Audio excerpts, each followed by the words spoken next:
Good day. I'm Derek Fildebrandt, publisher of the Western Standard. Joining me in the Calgary offices today is Cory Morgan, podcast editor and columnist for the Western Standard, and our news editor, Dave Nayor, coming to us from another location in Calgary today. Thank you very much for joining me, gentlemen. Good to be with you guys. Today, we're going to be dealing with the latest in Alberta's semi-lockdown, running you through what that means, what the repercussions are going to be, and what much of the reaction has been from both sides of the great lockdown debate. We'll be discussing also the lockdown and other COVID measures taken in across the West, including a church in Manitoba that was fined for the great sin of holding a service. And of course, our friends in the Bloc Quebecois would like to make more cheese illegal in Canada if it doesn't come from supply management, which is a byword for Quebec's dairy industry. And we'll be discussing the principled response we can expect from the Conservatives on that. So we're going to start here in Alberta. Yesterday, Alberta Premier Jason Kenney and Dina Hinshaw brought in new measures ostensibly aimed at curbing the spread of COVID as cases have spiked. Dave, why don't you run us through what really that entailed in the new measures announced yesterday? Holy cow, Derek, where to begin? Premier Kenney said this was the minimum of the routes he could take, and he avoided a full lockdown, but certainly there's going to be some changes in people's lives across the province. So I'll just run through them briefly. House parties are banned. You are no longer allowed to have people over to your house. Not good in the Christmas season, obviously. Outdoor activities are now limited to just 10 people. Funerals and weddings, just 10 people. And no gatherings afterwards, no receptions afterwards. The Premier said these gatherings are some of the biggest spreaders going. Calgary and Edmonton now under a mandatory mask law for indoor workplaces. In schools, the kids are going to get an extra week off this year over Christmas. The teenagers in grades 7 through 12 will transition to nothing but online learning starting November 30th. Kids in the younger classes will still be allowed to attend school in person. The Premier says, the younger kids are being good. It's just the teenagers who think they're immortal who are going around spreading the virus. And as mentioned, the winter break is being extended for a week, and classes won't resume until January 11th. Now, restaurants and bars, they can stay open, but a whole bunch of new rules and regulations that will affect their operations. Only 6 people are allowed from the same family to sit at a table. You're not allowed to sit with other families. So a couple of couples cannot go out on a double date. Myself, I'm single, so I'm not going to go sit by myself, but apparently I'm allowed to have 2 named cohorts that I'm allowed to go to pubs with. Who collects these names? Who do I give them to? How do I make that selection? Nobody knows. Amateur sports banned. 9 outbreaks recently linked to recreation hockey games in the province. Churches allowed to stay open, but only 1/3 capacity. Kenney said some churches have been flagrantly violating the rules. Businesses, some have to shut. Some are only allowed to operate on a per appointment basis. Banquet halls, conference rooms, they're closed. Personal services are closed. Retail stores can only operate at 25% capacity. So that's going to put a large dent in their Christmas shopping budgets and estimates.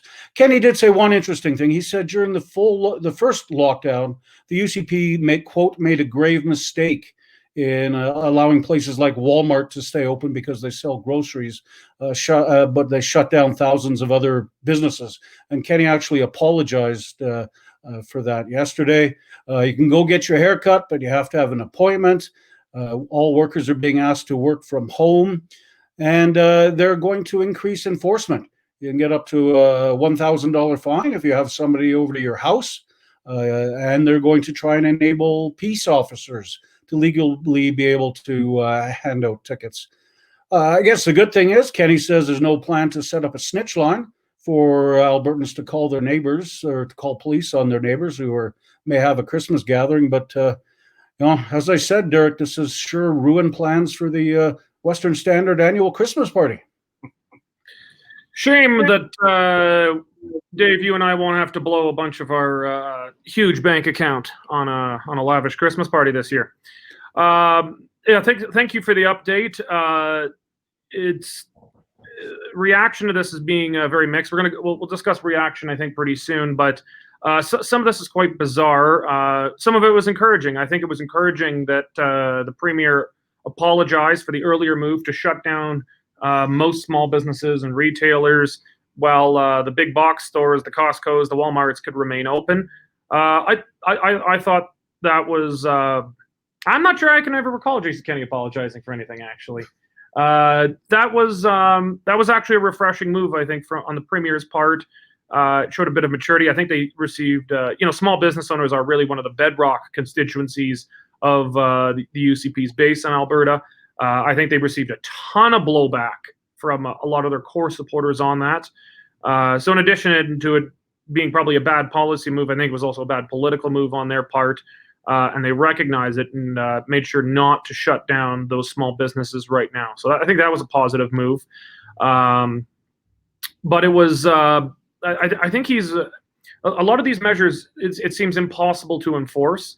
When the original lockdown took place, the full lockdown, that was in roughly March last year or so, and there was nearly universal buy-in for it. There hadn't been enough time to test the data.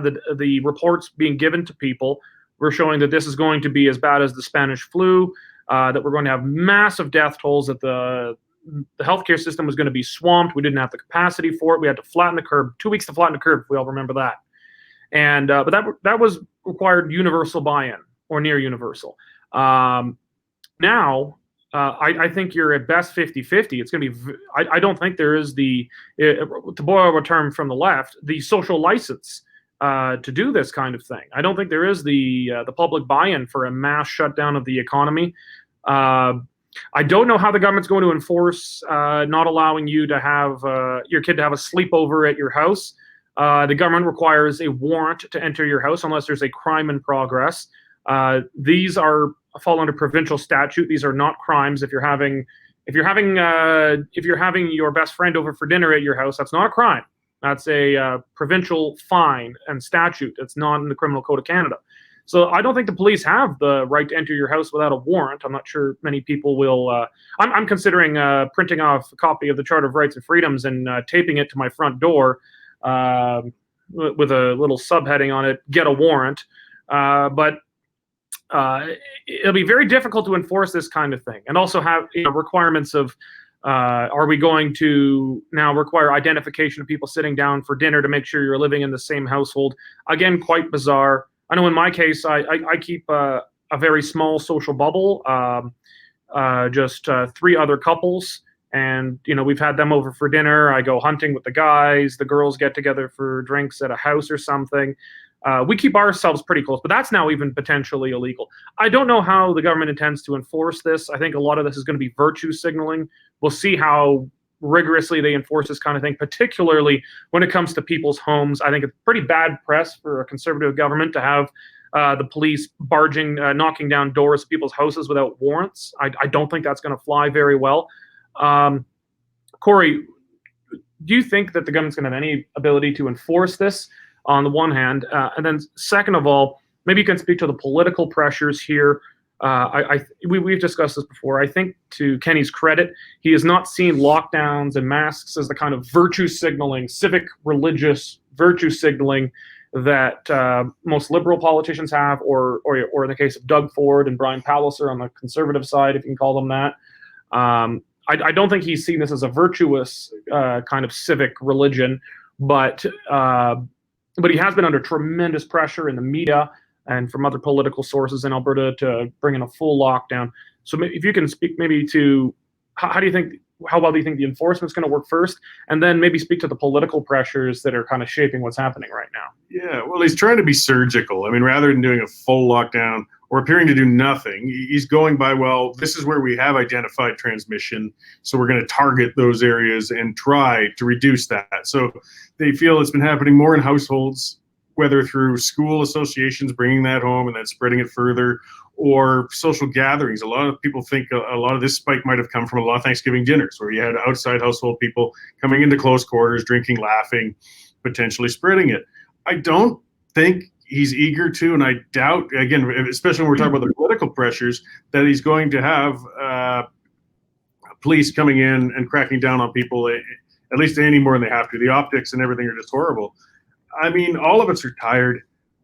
I've been one of the ones most reluctant in pushing back against restrictions, but, some of it I'll grudgingly take. We were going to have Christmas at our place this year. We were going to have the family members come over and everything.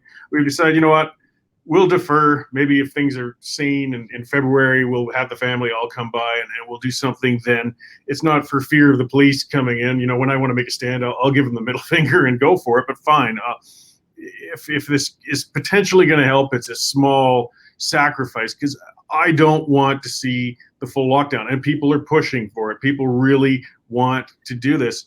What'll be kind of interesting is watching Ontario, Manitoba, where they have cracked down, to see whether it helps. That's the big question as well. Is it going to do a bloody bit of good? Is it going to be any better than with this partial thing? I mean, yeah, the enforceability in restaurants is going to be very difficult.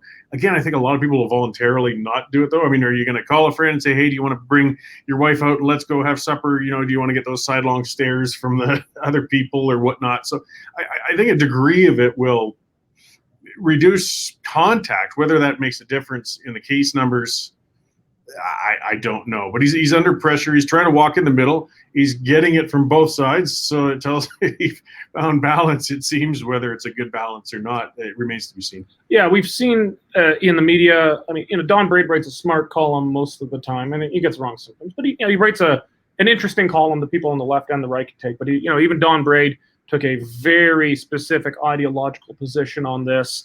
The media have been broadly saying if Jason Kenney doesn't impose a full lockdown, he is responsible for these deaths, that the blood will be on his hands. And so there's been tremendous political pressure from the media. The media have been singing, at least the mainstream media have been singing almost uniformly from the same songbook, with a few skeptical exceptions. So I think it's been largely political pressure. I think most UCP voters are a combination of either believing that this is all bullshit, and I don't think we fall into that camp. But I think we're frozen. Great.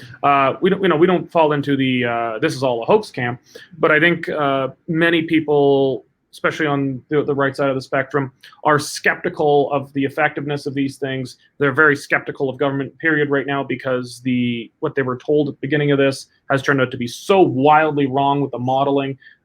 We are so many times below even the least worst case scenario of COVID. It's bad. But, and then we've got funny statistical anomalies, if we can call it that, of there are 0 influenza cases this year. I could be wrong, but I'm pretty sure this is the first year in the history of Alberta that there are 0 influenza cases. So, I mean, I suppose it's technically possible, but I'm willing to give people pretty good odds on a bet that that's not correct, that there are influenza cases and they're just being misclassified as something else now. So I think he's between a rock and a hard place politically. I don't think they actually want to be doing this in the way that other governments across Canada have gleefully done it. I think in their heart of hearts, they might even think that this is kind of nonsense and won't really do very much in the long term. But I think it's politically, they're giving into pressure on one side, at least partially giving into pressure on one side that wants draconian measures, and they're trying to have the best of both worlds here. But from everything I've seen, the lockdown Karen crowd, they're not satisfied with this, and then the anti-lockdown crowd, they're not satisfied with this, and that's often a very dangerous place to be politically. Speaking of, sorry, go ahead, Dave. And don't forget, Kenney left us all with a dire warning yesterday that these restrictions will be reviewed in 3 weeks. And if things aren't any better, he says it's going to get worse and the harsher lockdown will come. Yeah. So speaking of dangerous places politically, maybe we'll talk about the reaction to this, or I guess we've already been talking a bit about the reaction. Just this morning on Danielle Smith's show on 770 CHQR, she was interviewing Rachel Notley. It was a very interesting way she opened up her show today, saying there's a bit of a movement to get her off the air, and she's not even going to give any of her own perspectives today. She's just going to host and not say any of her own views. And to start that off, she had Rachel Notley on, NDP leader and opposition leader, and she was asked Rachel Notley point blank, because she was kind of beating around the bushes about what she wants to see. She says, "Do you believe that all bars and restaurants should be closed?" And Rachel Notley said, and at least she gave a straight answer, "Yes. Period." Said a bit after that, but nothing to alter it. I can't give an exact quote, but Rachel Notley says she wants all bars and restaurants closed in Alberta. Now, even if you think that this, that we should have extreme lockdown measures, if you close all bars and restaurants and you make it illegal to gather in people's homes, you know what's going to happen? People are just going to gather in homes. So, this is kind of like a water balloon. You're going to squeeze one side, it's going to come out somewhere else. Humans are social creatures. Most of us are not hermits living in the woods. We want to see other human beings, even if it's just Cory. And, we have to do something. I think the trick should be, how do we do it in the most responsible and cautious manner we reasonably can? And closing down bars and restaurants. So when bars and restaurants were closed down in the first lockdown, the first full lockdown, people gathered in homes. And if you're saying you can't gather in homes and you can't gather in restaurants, well, the restaurants will just be closed. Most of them are not going to be like that barbecue joint in Ontario that openly defy the law. These places don't want to receive fines for doing it. It's just not profitable.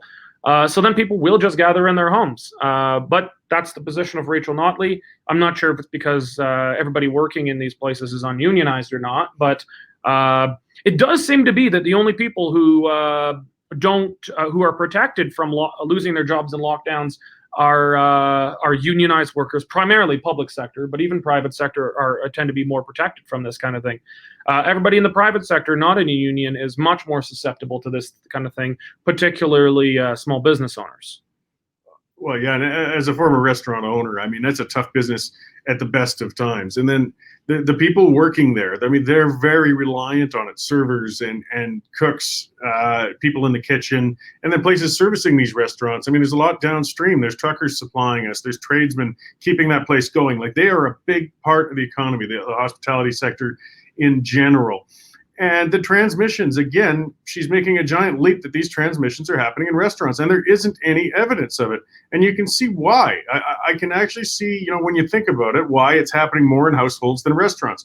In a restaurant, they are following rules. They are getting people to sanitize their hands on the way in. They aren't socializing from table to table. They're staying limited to their small group. They are masked when in transit. I mean, you got to wear a mask to go to the bathroom. You're not...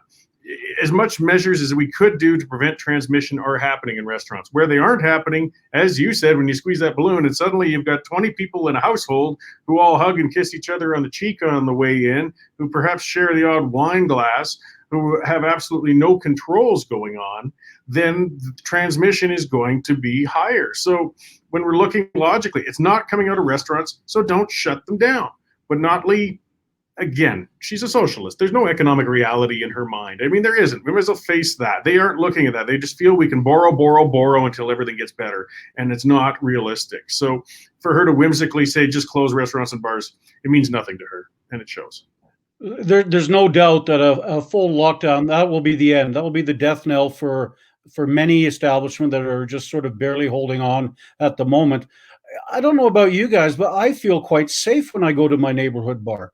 They've had more visits from health inspectors than any place I know. They're in there at least once a week. I only sit with my group of friends that I know are all practicing, being safe. And as Cory said, masks on when you go to the bathroom, masks on when you get up to leave. And the staff, or if you accidentally forget, the staff are always reminding you. And they're in a tough position this time of season anyways. They're going to lose all of their Christmas party business. That's a devastating blow for some places that they will not recover from. And while still being able to operate, these new restrictions are certainly going to put a lot of people off from even going there because they can't socialize the way they even can now. Yeah. Well, I guess this takes us to Manitoba. Maybe Dave, why don't you bring us up to speed on great sins committed by churches in Alberta, in Manitoba? It's a weird COVID world we live in, isn't it, Derek? This is a case involving an organization called the Church of God, and they had a service on the weekend that it was just southeast of Winnipeg in a place called Hanover. And they had more than 100 worshipers show up for the service. And people saw all the cars in the parking lot and saw all the activities and notified the proper authorities in Manitoba. Churches are only allowed to hold services for 5 people maximum. So obviously this church was flagrantly violating the law. They knew it, and they didn't care. In fact, Tobias Thiessen, the minister of the Church of God, seems somewhat proud that he got $2,600 worth of tickets. He said, quote, "I feel honored to get these and receive them for doing something God wants me to do." So he doesn't sound repentant for his sins. And I imagine coming Sunday, his parking lot will be full again. Yeah, well, I guess I mentioned it in passing earlier. You're seeing more and more open, almost civil disobedience type actions taking place against lockdowns. In Ontario, where Doug Ford has kind of bought into the religion of this thing. You've got this barbecue joint owner. I think he's kind of north of Toronto somewhere, or on the northern side of Toronto, something in that area. He owns a barbecue shop. He's not allowed to open at all, and and he did anyway. He said, "Too bad." So that wasn't COVID. Probably not. No guarantees. He opened anyway, and the place was so full that the police couldn't even stop it. And he's going to do it again. And it's not just it's not just people kind of scofflying. This is very open and in your face. It's publicized, and they're taking it on almost as an act of civil disobedience. You didn't see that in the March lockdown, but I think at that time, what else could we do? I'm not a virologist. Almost nobody is, except for a very select number of people, a select number of even doctors. And we were told that this is how serious this is, and virtually everybody bought in and went with it. That consensus has been smashed since March. That does not exist anymore. So you just don't have the mass social buy-in. So I just don't think these lockdowns are going to be particularly effective, especially as we squeeze the balloon, it's going to come out somewhere else. I bet you. My church attendance has been poor in recent years, but I can tell you when I used to be a very more regular church goer, if we were told we couldn't meet in church, we would just have a service in somebody's home. You do that already for Bible studies. So this stuff is going to happen. I think the smarter thing to do would be where we were a couple of weeks ago, is just have reasonable measures in place, asking people to be responsible and be truthful about the data. In Alberta, at least, actually, the data has been relatively truthful. I think they're still over-reporting COVID cases, because if there is zero influenza, I got a feeling some people are getting in there. What they're calling COVID deaths is often not a COVID death. These are people who are already had very serious conditions, but they happen to have COVID. But at least Alberta's publishing the data regularly. It's fairly verifiable. You can go through it and you can parse the data. and I think that's the best things people can do, because governments that have been more secretive than, say, Alberta's, people lose faith in it. People don't trust it. And then that consensus around reasonable measures we can take breaks down still further. Bit of a side note, but still on the religious angle, gentlemen. Did a story this morning on the website about the Archbishop of Vancouver, our Archbishop Miller, and he is, confused. He's baffled about BC's provincial laws when it comes to houses of worship. They have to close as of November 19th. They're shut. No services allowed. And the Archbishop says that's unfair. He's got a flock of 475,000 Catholics in Vancouver that he's in charge of, and he's no longer allowed to minister to them. One of the puzzling things is his church is allowed to remain open for Alcoholics Anonymous meetings in the basement, which he says is a good thing, but he's not allowed to have worshipers inside. Very confusing for churches and worshipers, across Western Canada. Every province has their own individual rules. Well, and if you close down the bars, then the alcoholics have to drink at home. That's a great idea. We, as usual, we go through all your questions and comments. Pardon? Oh, sorry. Yeah, just since you're starting on, I was just wondering about Calvin brought something up.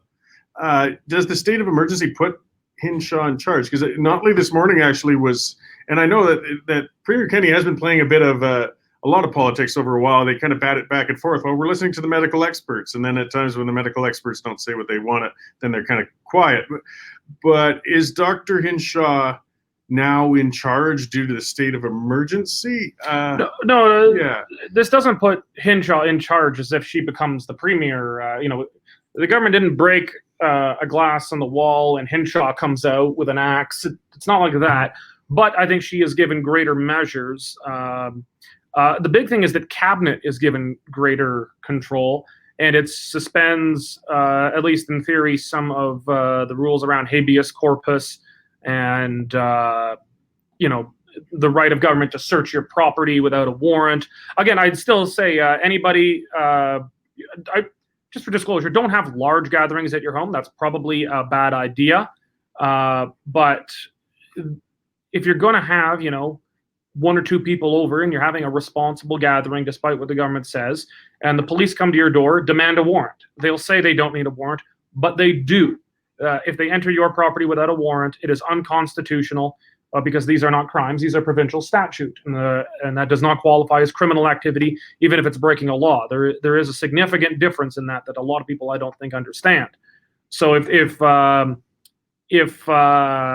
men in boots come to your house and demand to be let in, you demand a warrant and do not allow them in under any circumstance. You don't have to answer questions about what you're doing in your house if it's not criminal activity taking place at that time. So the big thing is that the cabinet has more power. Hinshaw does have Hinshaw. So Calvin Goula-Jones says, yes, Hinshaw can do things without legislation. It's true, but generally these things happen with the consent of the cabinet. The cabinet, the executive council, can make essentially laws through something called order in council, which is essentially a cabinet decree. And now the government has greater latitude to do just that without passing legislation. So it is significantly more authoritarian, but it isn't all the power necessarily in the hands of just Dr. Hina Hinshaw. As I was saying earlier, we'll come through your comments and questions at the end normally, but every once in a while, if we're on the topic as we see it, we'll go to it. Justin Coleman says, one wonders if all the politicians lost their wages if this all of a sudden went poof. Yes, the UCP took wage cuts, and rightly so. The feds gave themselves raises. Yeah, I mean, it's no wonder that you got, Gil McGowan and the Alberta Federation of Labor representing unionized employees, many in the government. They're calling for total, complete lockdowns. Well, what's that going to do? It's going to bleed the private sector and increase the relative strength of the public sector and unions. Politicians have, in many ways, actually, their job is easier. I can tell you, serving the legislature for 4 years, going up, no offense to Edmonton, but leaving your family and going to Edmonton is a real pain in the ass. When you can, and I imagine all the more pain in the ass if you're going all the way to Ottawa. If you can be a legislator and work from your living room, Certainly, it's not as prestigious and nice, but no one pays attention to you anyway, unless you're a senior cabinet minister or the leader of the opposition. So there really has been no hit to the politicians. If they were feeling the pinch even half as much as people in the private sector or small business owners, I have a feeling we'd be taking a very different approach right now. Oh, absolutely. Gil can sit in the comfort of his place and tell other people to sit at home and go bankrupt. That's an easy luxury to have when you siphon your money off of the other workers to pay your bills. But for people in the real world, it's devastating. And I'm getting sick, actually, of people who are financially secure telling other people to sacrifice on their behalf. Yeah. Cut your own wages first. Western Standard, we mostly work from home most of the week right now. We come into the office on Wednesdays and the odd other day for meetings. But this is, for lack of a better term, a white-collar job. We can do this from computers, from the comfort of our living room, unless you live in Prentice where you have no internet. But we can, most of these kinds of jobs, we are fortunate, we are privileged that we can work from home. We don't have to go to a storefront, bricks and mortar, and actually be there on the job. So for us, we've taken an advertising hit, but we're still able to continue doing our job, largely because our members have stepped up. We've had a lot of new members join the Western Standard actually during this time. People make donations that have helped kept us afloat. That's made up for a large part of our advertising hit that we've taken. But a lot of people are not in this position. You're out in the oil field. You're flipping burgers. You're waiting tables. You own a retail store. These people are losing their livelihoods. And, as terrible as this all, as the virus is, I would rather take a 0.02% chance with my life than a 100% chance of potentially losing my house and my business on that kind of trade-off. And economics is all about trade-offs. But we're not talking about trade-offs enough right now. In the trade-off, a very small chance of contracting and then potentially dying from COVID, which is terrible. But contrast with a near certainty of losing your business or your house, I'm going to take the risk on COVID if that's the binary choice I'm faced with. We're not faced with it in this job in media. We can work from home, and I can tell you, all the other media that are out there calling for lockdowns, they're working from home right now. Their jobs are safe, they're fine, and they're taking checks from Ottawa to pay for it in most cases. But they're working from home. Their jobs are not at risk, but they're lecturing everybody about the need to put other people out of work whose jobs are at risk. End of rant. Well, let's go to something of a smellier variety. Whoa! This is a family show. We're going to talk about the fromage, the Bloc Quebecois, arch defender of the supply management system, which artificially requires the rest of Canada to buy disproportionately Quebec dairy in particular, but also other supply managed goods. The Bloc Quebecois has introduced a bill in the House of Commons that would require, which would essentially ban the federal government from allowing any more importation of supply managed goods, primarily cheese, but others as well, in trade agreements. A little bit of background. Canada has a Soviet-style supply management system that has government quotas for how much you can produce in a range of agricultural goods. When we have trade agreements, this is the biggest thing stopping us from getting great free trade agreements across the world, is everybody wants to buy and sell with Canada, but we won't allow their dairy farmers or their egg farmers, etc., poultry to import in Canada without massive tariffs. There's a very small proportion of imported cheeses already allowed without those super tariffs. But the Bloc still thinks that's too much. Dave, why don't you tell us about this Bloc bill, what it is they're proposing, and anything we've heard from any of the other parties in reaction to it? You summed it up very nicely, Derek, calling it a Soviet-style supply management system. But the Bloc has said you've given away too much already. They're obviously defending their base. They're, the Quebec farmers. They say that concessions have been made in the last 3 free trade deals that Canada has signed, including the withdrawn NAFTA agreement. And they say that things are taken away from their dairy farmers and there's no compensation given back. So they're bringing in this law, private members bill, to ban any more concessions. And they're demanding that money owed to the Quebec farmers be paid immediately. They're still waiting for concessions from, or payment because of concessions from the last round. And Bloc Leader Blanchette is demanding Finance Minister Christina Freeland bring in immediate measures to give the farmers money, and he's demanding that happen in the economic statement that's coming up on November 30th from Freeland. So, it's the Bloc defending their base, and I'm not sure how much support it's going to get.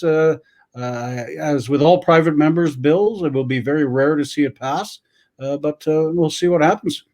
Well, it is a minority government, so there actually is a chance to pass private members' bills in that case. And, every single party currently represented in the House of Commons, the Bloc, the Greens, the NDP, the Liberals, and the Conservatives, are all religiously in support of supply management. That was one of the big reasons, the key reason that Maxime Bernier lost the Conservative leadership by a hair and led to a falling out there. And since his departure, there's been no voice really in the Conservatives against supply management. It always just kind of makes me chuckle, half cry, that the party in defense of free markets is defending one of the most draconianly Soviet economic. It's even bad almost by many Soviet standards. The Soviets allowed for some free trade in certain goods. So this would actually fall on the more draconian side of even within the Soviet Union's economic policy. But I think there's actually an excellent chance of it passing. If it doesn't pass, the Conservatives' base is very divided on this. Their caucus might be almost unanimously in favor of it, at least publicly. The Conservatives might be able to oppose it on the sense that, we support supply management, but we should, we're going to have to make some concessions in trade deals. The Liberals might even have wiggle room on that. So it's hard to say, but all it's going to require is the support of the NDP, which will support it almost certainly, and either the Conservatives or the Liberals, I think, would be enough to pass it. The Greens will probably support it anyway, but their numbers don't add up to a decisive number. So it's potential this thing could pass. Cory, I know you've got some feelings on supply management. Oh, yeah. How do you think this is going to play out? Do you think there's a chance of the bill passing? In particular, how do you think the Conservatives are going to react to it?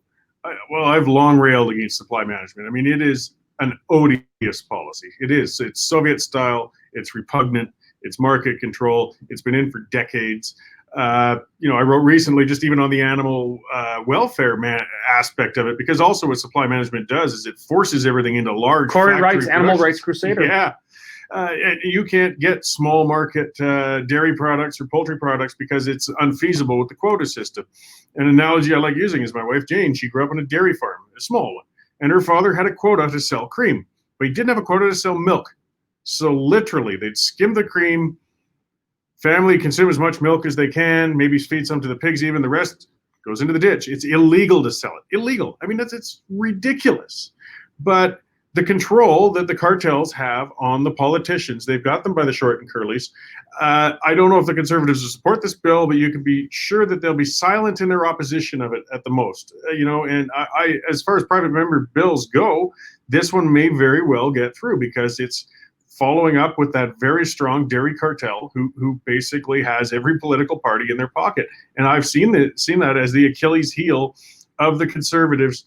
Every one of them should look at their feet in shame when they try to claim to be a conservative and then claim to support supply management in the same sentence, because they are complete polar opposite policies, and there's no excuse to keep supporting it. Excellent. Well, let's we're going to go to our remaining questions and comments. We'll go to Eldon Siemens.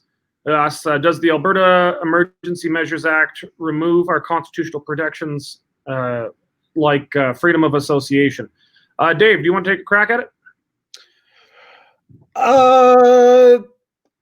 That's a good question. Does the Constitution, does the Charter of Rights and Freedoms oversee everything? The short answer is, to be blunt, I don't really know. Certainly when the elder Trudeau brought in the War Measures Act, that overtook everything. It's now called something different, less ominous, but it's still a federal thing. So yeah, I'm not sure the province is allowed to go that far. Even Kenney yesterday said, some of the restrictions that people want would be against the Charter of Rights and Freedoms, and they have to be very careful. Yeah, I mean, it certainly does. It's a very constitutionally sticky issue, or legally sticky issue here. The Supreme Court has. I'm not actually sure if the emergency, at least the National Emergencies Act, which is the renamed War Measures Act, I don't think it's been actually used since Trudeau the First used it with the FLQ crisis in Quebec. The October crisis, yeah. Yeah, the October crisis with the FLQ terrorists in Quebec. I'm not sure if it's been used by since then, and we didn't even have the charter then. So I'm not actually sure this thing has been tested in the courts.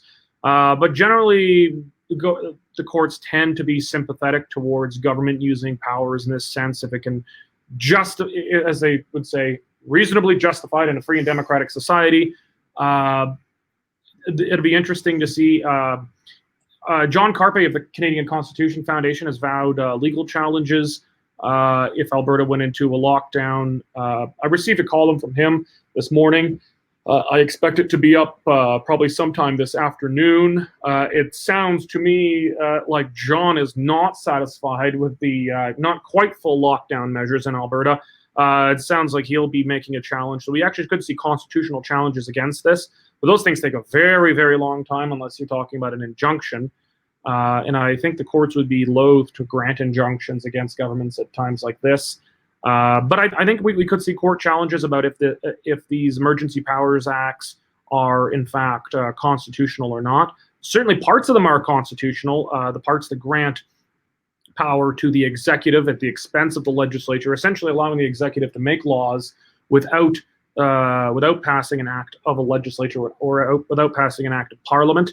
The courts are not going to strike that down. They should, but they're not going to. They've got a long history of upholding that. The bigger issue will be, can violations of things like habeas corpus be justified to the courts? The ability of the government to enter your home without a warrant, that kind of thing. That is to be determined. I think they certainly violate the spirit and principles of the Constitution, but it's not yet determined if the courts will support the government in doing that.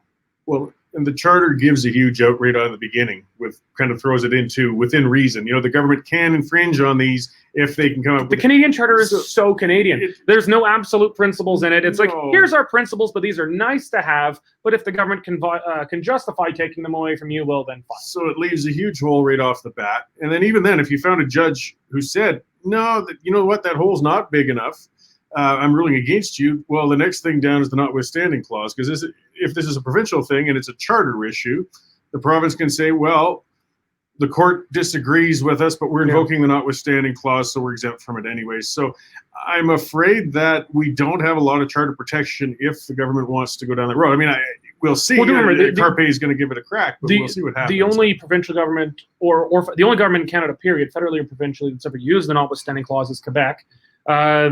They use it like it's the morning after pill. They're pretty. I suppose that might be too accurate of an idea. But they'll use it. They're like, oh, too bad.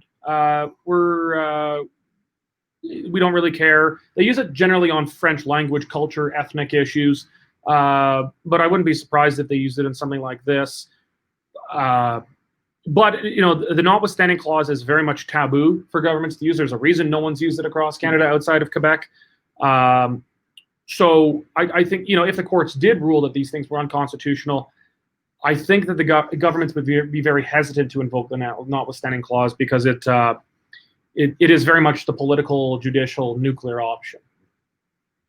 Okay, and we've got Ron Pike covering up the entire screen with his long comments here. Just before we get to Ron, please keep your comments relatively short. Try not to put URLs in a comment that you would like us to go to. If it covers up the whole screen, we're much less likely to get to it if it's too wordy. Try to keep your questions short and concise. I know you got a lot to say, but please just try your best. But we're going to go to Ron Pike to kind of deal with the gist of it. Why do people not trust their health officials? My opinion is that they are not being transparent with all of us, giving us the case speech, and then being inundated by Tam on every second commercial. I don't really watch TV, so I haven't seen these Tam commercials, but I'm told that they're terrible. But I suppose we shouldn't judge it based on how well they come off. But I think I'm not convinced that governments were lying to, at least the Canadian governments were lying to people when this all became an issue. I think they were just wrong. I think they were mistaken. And that in most cases, they did not adequately atone for that. People make mistakes, and governments are human. Government's going to make their fair share of mistakes. But they need to atone for them. They need to admit to them and own up to them. And Canadian governments have not really apologized for how wrong the modeling was. I think their reasoning is, well, if we apologize, that means we are wrong, and then people won't trust us in the future. I take an opposite perspective. If you're wrong, people will be more likely to trust you in the future if you fess up to it. So I think Ron's got a good point there, that people are not trusting public health officials because they have not fessed up to mistakes that they made. Tam herself said masks are essentially useless. Don't use them. We've never heard an apology and retraction for that. They just simply flipped positions, like she was a politician, and said, here's what we think now, and don't ask questions about why we had 180 degrees different position in the past. Dave, how do you think, have public health officials damaged their trust with the public? And if you think so, should they, how do you think they should best go about atoning for that to restore trust? Well, the two hardest words in the English language seem to be "I'm sorry." We talked earlier about Premier Kenney apologizing yesterday, and that was the first time, I think, as discussed, that we've ever heard him apologize. Tam, as you said, has flip-flopped and not apologized. The Ontario Auditor General came out with a report today slamming the Ontario government's handling of the pandemic, and the government's response was, well, we tried our best with the information that we have. So all stuff like that leads to the conspiracy theories, leads to people saying, I don't trust what Hinshaw is telling us. I don't believe what Tam is telling us now because she's changed positions. And it's that sort of flip-flopping, and that causes these people, or causes conspiracy theories in people's minds. Unlike you, Derek, I think the Alberta government has been fairly open and transparent with their numbers. There have been some problems in the last week or so with testing numbers, but I think overall they've been coming pretty clean. It seems to me when new information breaks, governments and health authorities are slow to react to it. And it's almost like the people get the information and they're reacting to it quicker than the government health authorities are. And I think the mask flip-flop was a perfect example of that. Indeed. Well, we'll just go to one last curious comment from Calvin Goulet-Jones. I apologize. Calvin, tell us in the comments if I'm massacring your name. It might be French, Goulet or something. I think it's Goulet. But yeah. Goulet. I don't know. There's no TTE, but just let us know if we're massacring your name. I can, as a Fildebrandt, I can appreciate people getting it wrong. But he says, hire Danielle Smith. As far as I know, she's already got a job. But if she finds herself out of one for expressing controversial opinions, we'll certainly be making a call to her. I think she'd make certainly an interesting addition to the Western Standard team. But I think she's got it right. Oh, and apparently I was wrong. Cory was right. It is Goulet. So my apologies, Calvin Goulet-Jones. Okay. All right. Well, thank you all very much for joining us today, sharing your time with us, your questions and your comments. As usual, I want to remind you, if you're not yet a Western Standard member, please go to westernstandardonline.com right now. Sign up to become a member for just a few bucks a month. We do not accept government funding. We do not comply with government media licensing. We're one of the very few independent media organizations in Canada that do that, and we are the only one in the West, at least, that I'm aware of any kind of size and scope. And if you are a Western Standard member, thank you very much for your support. We really appreciate it. If you thought that this was an interesting or at the very least entertaining video you saw today, Please share this on your social media networks to get the word out and encourage others to become Western Standard members. But thank you very much for your time. We appreciate you joining us today.